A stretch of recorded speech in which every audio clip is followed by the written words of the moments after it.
Oh, Canada. The sound of freedom coming from our neighbors in the north as thousands of truckers are vowing to stay parked in the capital until the government repeals its vaccine mandates for truckers.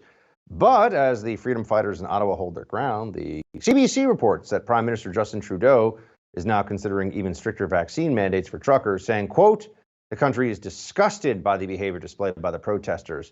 But is that really the case? Let's ask reporter for Canada-based Rebel News, Adam Soos, who was on the ground during the protests this weekend. Adam, thanks for being with us. Happy to be here. Thanks for having me. So in your latest report, you said that this weekend's gathering felt much more like a victory march than the weekly protests Canada has seen the past 2 years. How so? Tell us more about it. Yeah, there is definitely a palpable energy. I spoke with Pastor Artur Pawlowski, who's been arrested a number of times for daring to open his church, and how he defined it, I think, was probably better than I ever could.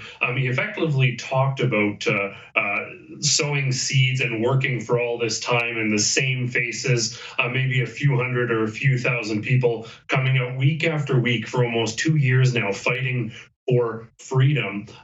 The truckers have taken the lead and taken the reins, and it feels like the country is more united than ever. All the way from the West Coast, the convoy made its way across the country. I'm in Calgary here, and they're now in Ottawa. But we had, in a city of 1.2, 1.3 million, thousands of people take to the streets here in Calgary. People were in the streets of Vancouver.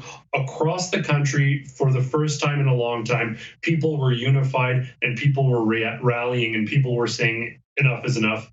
The extent of the response from Prime Minister Justin Trudeau and these state-funded media outlets to vilify this peaceful, friendly, exuberant protest speaks to how effective it is. It says nothing about the actual people who are very friendly, but it certainly speaks to the impact that this rolling convoy is having.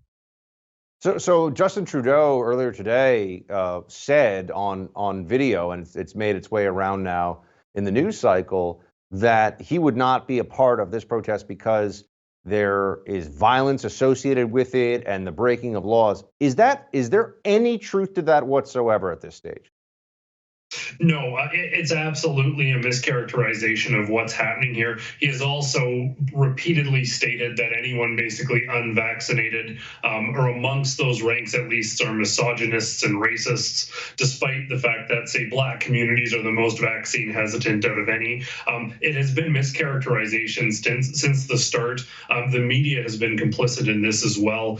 We saw a Terry Fox statue commemorating a Canadian hero who made his way at least partway across the country on one leg, running to battle cancer. And what had happened is a group simply put a sign by it, hung a flag, a Canadian flag off of him, and they meant it to be a sort of celebration. Now, obviously, I'm not necessarily in favor of that, but there was nothing disrespectful intended about it. They said it was defaced. Mere months ago, people put masks on it and put pro-vaccine signs, and that was adorned. They call that adorning it. So there's a clear double standard, a clear juxtaposition. What the media isn't showing is the fact that a group of people went back afterwards and scraped the statue clean, polished it up and everything. There's even a bit of graffiti at a store nearby, and people were there in the morning with razor blades, very carefully scraping the graffiti off the store window. So this is nothing like some of the BLM protests we saw in the United States with looting and rioting. It's very peaceful. There's even tons of footage of people with garbage bags going around cleaning up. Listen, this group invited our